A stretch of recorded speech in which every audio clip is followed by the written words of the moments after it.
মুরগির মাংস তো আমরা সবাই খাই, কিন্তু এরকম করে বেগমতি মোরগ রান্দা কে কে খাইছেন অবশ্যই কমেন্ট করে জানাবেন।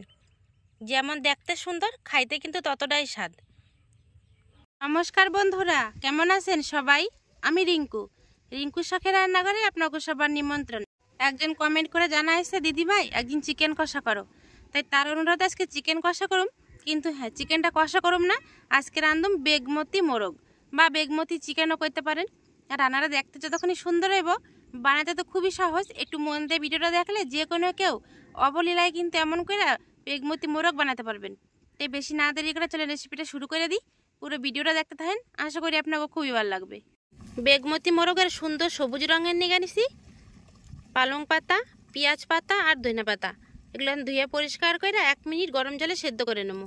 নান জলে কড়াই চাপাই দিছি, কড়াইতে এখন দিয়ে দেবো জল। এই ফুটন্ত গরম জলের মধ্যে ধুয়ে রাখা শাকগুলো এখন দিয়ে দেবো। শাকগুলো গরম জলে দিয়ে গরিব ধরে 1 মিনিট কিন্তু সিদ্ধ করবেন। এর থেকে বেশি সিদ্ধ করলে তাহলে পালং শাক আর ধনিয়া শাক, পেঁয়াজ শাক সব কিছুতেই কিন্তু আসলে সবুজ রঙটা হারাই যাব। তখন কিন্তু বেগমতি মোরগ খাইতে বা দেখতে ভালো লাগবে না। 1 মিনিট হয়ে গেছে, গরম জলে শাকগুলো সিদ্ধ হতে দিয়েছিলাম। 1 মিনিট পরে এখন আমি শাকগুলো তুলে নেবো।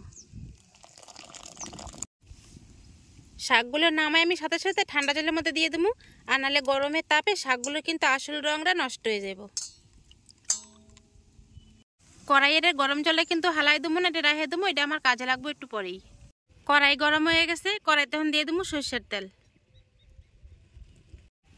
3টে এলাচ সোমবারে দিয়ে দেবো, আর দেবো পেঁয়াজ বাটা।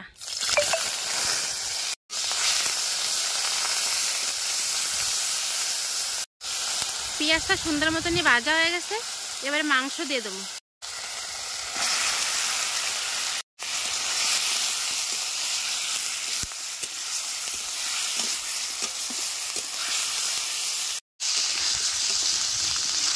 পেঁয়াজ ভাজার সাথে মাংস ভালো মতনই কষানো হয়ে গেছে। এবারে দেবো আদা বাটা, রসুন বাটা আর জিরা বাটা।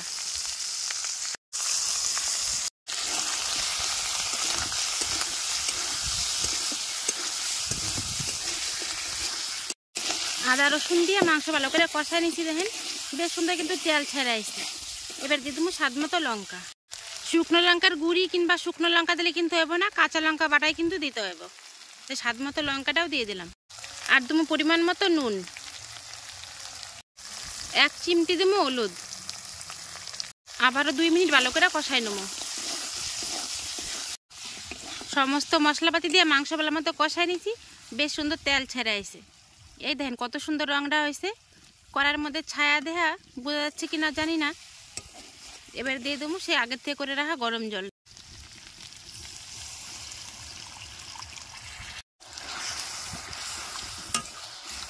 এবার 10 মিনিট ভালো করে মাংসটা সিদ্ধ হতে দেবো।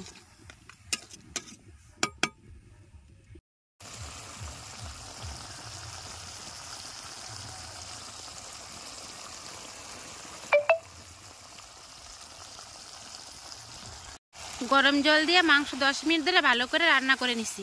দেখেন আর কিন্তু বাড়তি ঝোল ঢোলও নাই, আর বেশ সুন্দর কিন্তু তেলও ছাইড়ে আসছে। এবারে সিদ্ধ করে বাইটে রাখা পালং পাতা, পেঁয়াজ পাতা আর ধনিয়া পাতা মাংসের মধ্যে দিয়ে দেবো।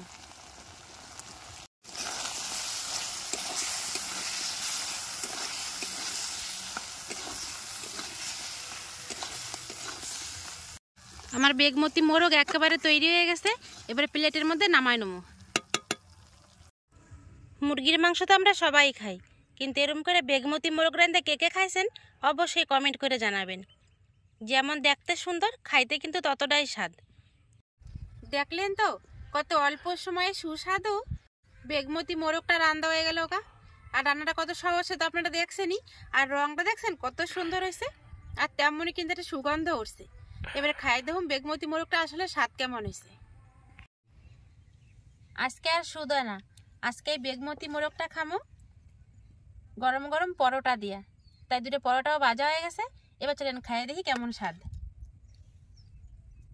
একবার রংটা দেখছেন কত সুন্দর, আর ঝোলটা দেখেন কত সুন্দর গাঢ়।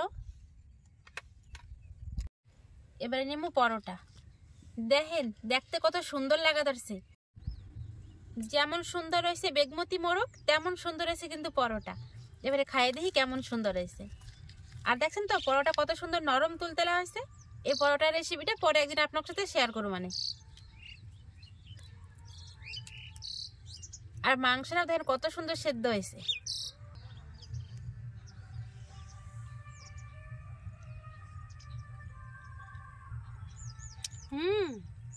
দারুন, অসাধারণ হয়েছে। এক কথায় অসাধারণ যদি কই তাহলে সেটাই। মাংসটা এত সুন্দর লাগতেছে খাইতে, আর পেঁয়াজ পাতা, ধনে পাতা আর পালং পাতার এত সুন্দর একটা মিশ্রণ, সুগন্ধ অতুলনীয়। বেগমতি মোরগ কিন্তু বাড়িতে আগেও বানাইছি, তখনও স্বাদ হয়েছে, কিন্তু এরকম স্বাদ মনে হয় কি হয় নাই।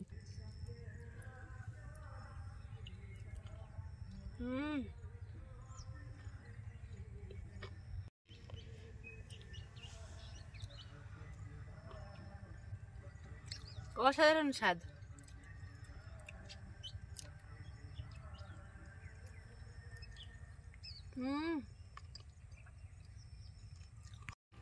যদি আজকে আপনাকে আমার এই সহজ বেগমতি মোরগের রেসিপিটা ভালো লাগে তাহলে অবশ্যই এটা লাইক, কমেন্ট, শেয়ার আর সাবস্ক্রাইব করে দিবেন। আজকের ভিডিওটা এই নিয়ে শেষ করলাম। দেখা হবে পরে একটা নতুন ভিডিওতে। নমস্কার।